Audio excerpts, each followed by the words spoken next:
Welcome to Soft Asia. PHP variables. Sometimes it is convenient to be able to have variable names. That is, a variable name which can be set and used dynamically. Variables are containers for storing information. Naming conventions for PHP variables. All variables in PHP start with a $sign. A variable name must start with a letter or the underscore character. A variable name cannot start with a number.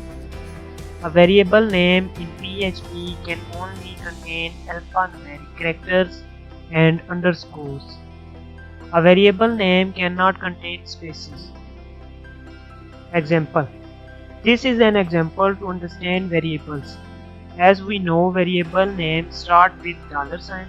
So we will declare A as variable whose value is 10 and second variable is B which is equal to 15. Now we will echo both variables separately first and then echo the sum of both variables. This will be the output of our code. A is equal to 10, B is equal to 15 and sum of both variables will be 25. Thank you for watching. Please like, share and subscribe.